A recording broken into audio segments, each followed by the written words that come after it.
नमस्कार साथियों, मैं विपिन कोठारी, भाषा का अध्यापक।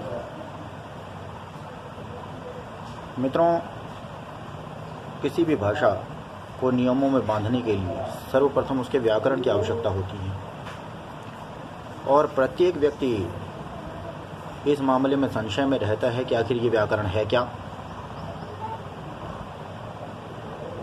और उसी प्रकार भाषा को ठीक से समझने के लिए, उसके शुद्ध और अशुद्ध रूप के ज्ञान के लिए सर्वप्रथम व्याकरण की आवश्यकता होती है। तो आज हम व्याकरण पर चर्चा करते हैं। सर्वप्रथम व्याकरण है क्या? देखिए, जिस शास्त्र के द्वारा हमें शब्दों की रचना, उनकी बनावट के शुद्ध अथवा अशुद्ध रूप का ज्ञान होता है, उसे व्याकरण कहते हैं। भाषा के नियमों को जोड़ना, उसका संचालन करना, उन्हें नियमित रूप से प्रयोग करना, नियमित रूप प्रदान करना ही व्याकरण कहलाता है। इसमें हमें किसी भाषा के शुद्ध बोलने, लिखने और पढ़ने के नियमों का ज्ञान होता है। अब बात आती है व्याकरण के अंगों की। ये तो हम समझ गए कि भाषा के शुद्ध अथवा अशुद्ध रूप का बोध कराने वाला शास्त्र ही व्याकरण कहलाता है।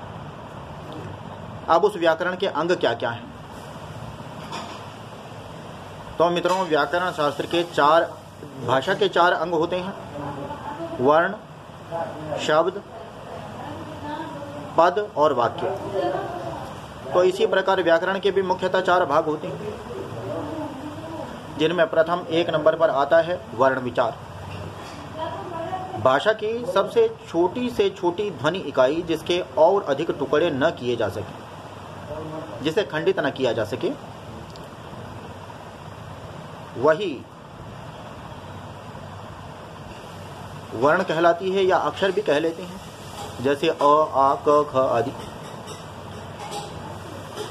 तो इस के अंतर्गत वर्णमाला, वर्णों के भेद, उच्चारण, प्रयोग, वर्तनी, जिसको अंग्रेजी में स्पेलिंग भी कहते हैं, और संधि पर विचार किया जाता है। अब दूसरा भाग है शब्द विचार। तो आप जानते हैं कि दो या दो से अधिक वर्णों का ऐसा मेल जिसका कोई निश्चित अर्थ निकलता हो, वह शब्द कहलाता है, जैसे कमल, विमल, कमला आदि। तो इसके अंतर्गत शब्द रचना, उनके भेद, उनके प्रयोग आदि पर विचार किया जाता है।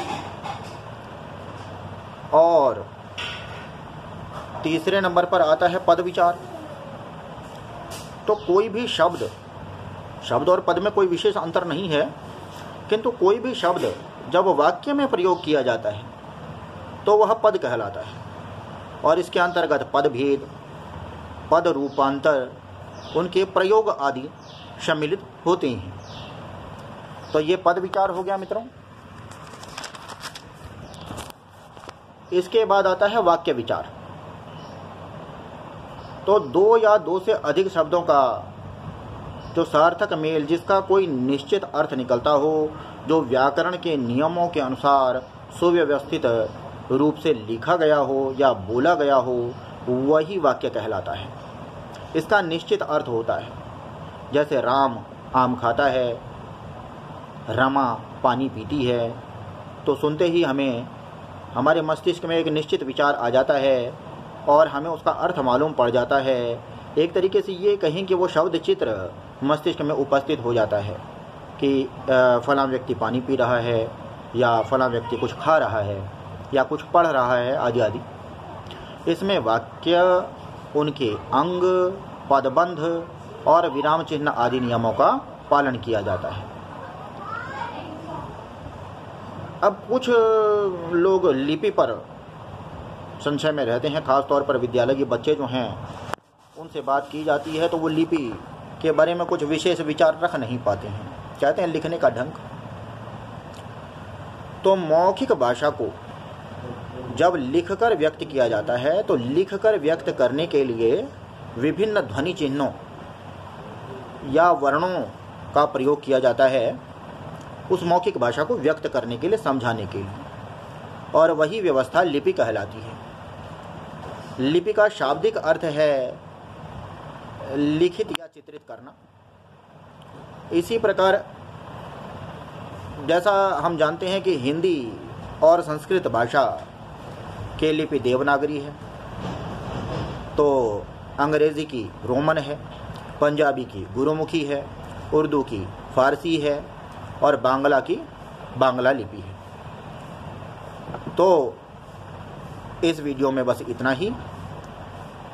आगे इसी व्याकरण के बारे में हम और विचार करेंगे और चर्चाएं करते रहेंगे। फिलहाल के लिए इतना ही। नमस्कार।